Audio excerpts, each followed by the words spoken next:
I'm Kenny Scott and I work in Esquire Male Grooming in West Hampstead. My name's Richard Tucker and I work in Ruffians in Shoreditch. From my experience and doing my research, you're looking between probably 20 to 30 a year. You know, some places it might be less, some places might be more. It really depends in you know, what barbershop you're kind of going for, the high end, or the kind of barbershops that you'll find in, you know, local high street. You know, and also you've got self-employment with that as well, and employment. It all makes a big difference. Okay, it's a bit like being a black cab driver. So you can make as much money as you're willing to put the work in. There are different ways of doing it. It is a livable wage, and it can be a really good wage. For me, it's a really good wage. And you know, if you're looking at ballpark figures, you know, you're not going to earn less than £20,000. Your barbering salary does increase with your knowledge, with your expertise, with the years that you've been in.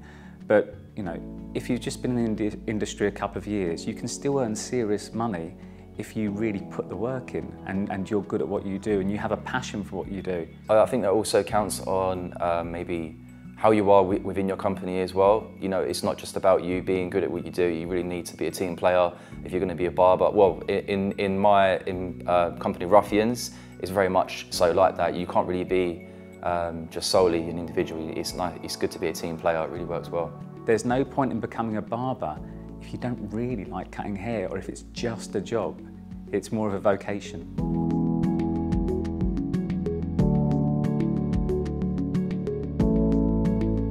Okay, you've got the hourly salary, which works quite well for some barbers.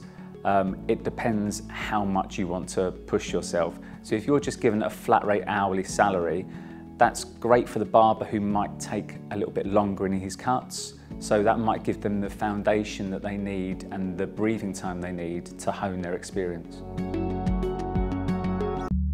Split and commission for me is the best way. If you're a hungry barber and you want people in your chair and out of your chair and coming back, that's the best way, because I'd want to work as hard as possible and I want those people coming back, and I'd like to see my hard work paying off. And for me, commission is the best way.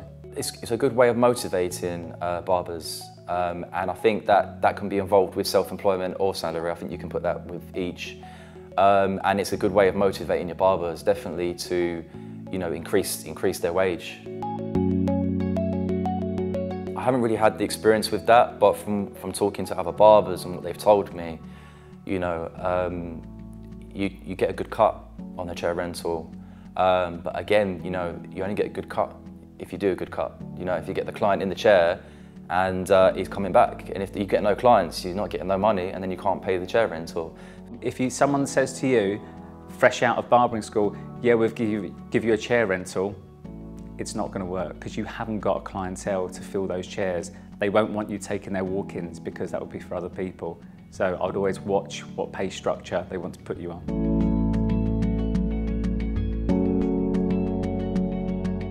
To be honest, I think it depends. It's not really about the money when you're working in certain areas. I think it's the clientele that you connect with.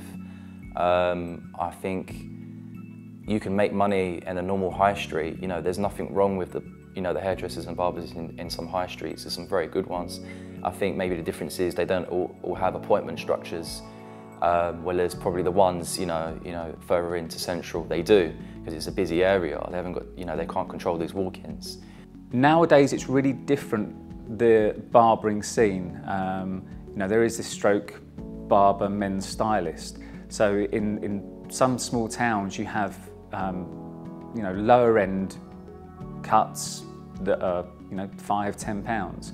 You can also have places in the same high street that might charge £20, £30, £40. It's down to the company you choose, the brand that you choose, and the work that you're putting out.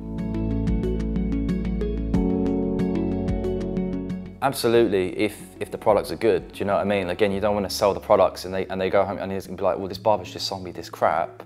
They're not going to come back to you, so you need to make sure that you work on your products. You know, you go to a professional who knows what they're doing. and you actually believe in the product that you're selling. There's no point just going, oh, I'll make some products just to make extra money, because you know they might buy once, but then you know eventually they're gonna be like, I ain't buying this again, so you're never gonna sell them. Products for me are key. When I was in LSB and I was training there, some of the other guys used to rib me because I would be sitting my clients down and asking what problems they had with their hair, what they use as their shampoo, what their styling products. For me, it's part and parcel of the service. You should be selling products. They're going to buy it from someone anyway. Why not buy it from you? Also, as the hair experts, we should be giving them the best advice. And I don't really want someone in my seat and I'm just earning the bare minimum of a price of a cut. Why shouldn't I be earning from the extras that you sell, the shampoos, the conditioners?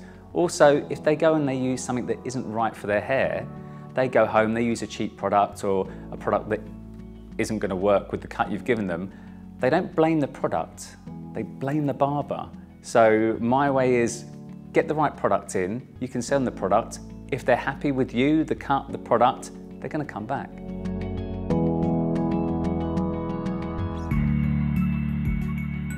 There was something that I introduced into Ruffians myself actually, was every couple of months, if you're starting off as barber at Ruffians, I will take you out for a meeting and coffee and we'll talk about your goals for the future. Not just within Ruffians as a barber, but outside as well, just to kind of give you some inspiration, because not everyone kind of thinks like that. Now that's something that's been handed over to the managers in each store, so they're all doing it now with the employees.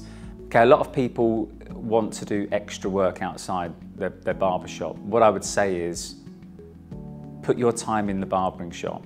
Don't exhaust yourself at home doing too many other things. Work as hard as you can in your barbering shop.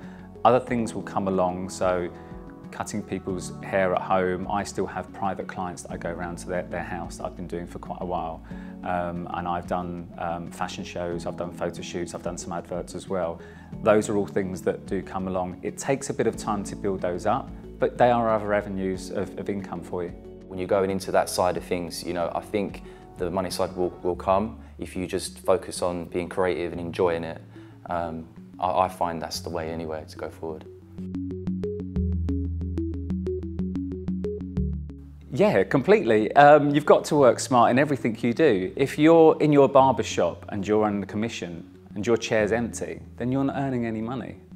Likewise, if your client's in and they've gone online or they've go to the shop afterwards to go and buy some product and you haven't sold them the product, then you're not working smart as a barber.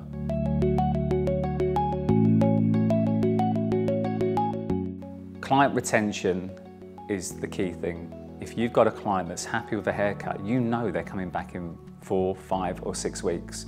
I have some clients who come back every week, every 2 weeks, just to make their fade a little bit sharper. So it's about that client retention. You know you don't have to look for another space to fill because they've already booked themselves in.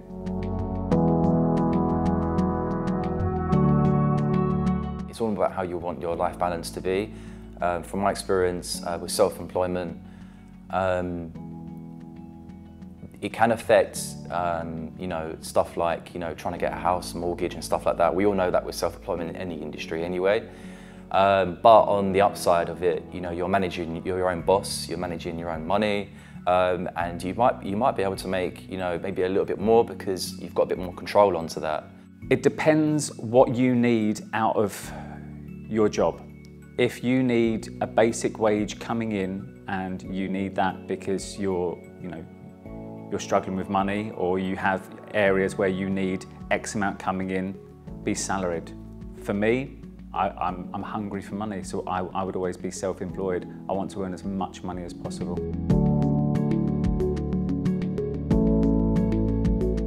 Concentrate on your hair cutting, enjoy that, and then when you feel like, you know, you're ready for a challenge, then definitely go for it. You know, go for the stage work and the photo shoots and all the creativity stuff. There's no point throwing yourself into the industry if you're not actually good enough yet, because you know, you're gonna end up putting yourself in a very challenging position. When you get into the realms of the kind of celebrity barbers, as we call them, they're not cutting celebrities' hair, but they're the big names. They're earning some serious money, but they've put in a lot of hard work in doing it. And you know, yeah, they are earning £100,000 a year plus. They are earning huge amounts of money.